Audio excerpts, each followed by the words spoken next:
Hi అండి. నమస్తే. Welcome back to our channel life with Lakshmiraju. నేను మీ లక్ష్మి. ఈరోజు వీడియోలో చేపల పులుసుని పర్ఫెక్ట్గా ఎలా చేసుకోవాలో చూపించబోతున్నాను. ఇలా కానీ ట్రై చేస్తే వాటరీగా కాకుండా గ్రేవీగా మళ్ళీ మళ్ళీ తినాలనిపించేలా ఉంటుంది. మరి లేట్ చేయకుండా ప్రాసెస్ చూసేద్దామా? ముందుగా చేప ముక్కల్ని కల్లుప్పు, పసుపు వేసి బాగా క్లీన్ చేసుకొని పక్కన పెట్టాలి. తర్వాత 2 నిమ్మకాయల సైజు ఉన్న చింతపండుని వాష్ చేసి వాటర్లో నానబెట్టాలి.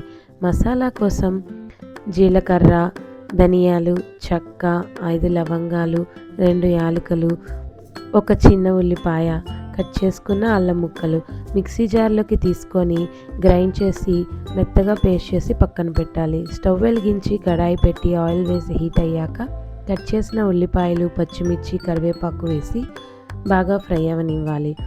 ఒక ఉల్లిపాయని పేస్ట్ చేసి వేసుకొని అది కూడా బాగా గోల్డెన్ కలర్ వచ్చేంత వరకు ఫ్రై చేసుకున్నాక మసాలా పేస్ట్ని కూడా యాడ్ చేసి బాగా కలుపుకుంటూ ఫ్రై చేయాలి.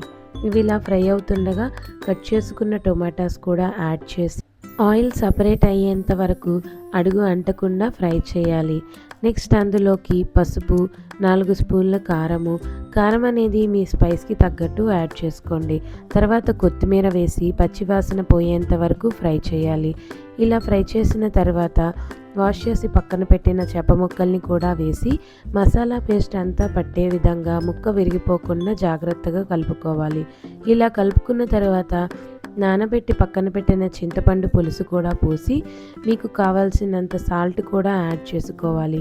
ఇక్కడ నేను కల్లుప్పు యాడ్ చేశాను. మీరు కావాలంటే సాల్ట్ యాడ్ చేసుకొని తర్వాత చెక్ చేసుకొని సాల్ట్ యాడ్ చేసుకోవచ్చు. సాల్ట్ కూడా యాడ్ చేశాక గరిటెతో అంతా కలిసే విధంగా ఒక్కసారి కలుపుకోవాలి. ఇలా గరిటెతో కలుపుకున్న తర్వాత చేప పులుసుల మీద మూత పెట్టి 10 మినిట్స్ వరకు ఉడికించాలి. తర్వాత మూత తీసి ఈ స్టేజ్లోనే సాల్ట్ చెక్ చేసుకొని మీ టేస్ట్కి తగినంత సాల్ట్ ఏమైనా తగ్గితే యాడ్ చేసుకోవచ్చు. ఇలాగా చేపల పులుసుని 20 మినిట్స్ వరకు ఉడికించాలి. తర్వాత కొత్తిమీర వేసి 5 మినిట్స్ ఉడికించాలి. చేపల పులుసు ఎప్పుడు చేసినా సరే వెంటనే కాకుండా లేట్గా తింటే ఉప్పు, పులుపు, కారం చేపలకు పట్టి టేస్ట్ అనేది ఎన్హాన్స్ అవుతుంది. ఈ వీడియో నచ్చితే మీ ఫ్యామిలీ మెంబర్స్కి షేర్ చేసి లైక్ చేసి సబ్స్క్రైబ్ చేయండి. Thanks for watching.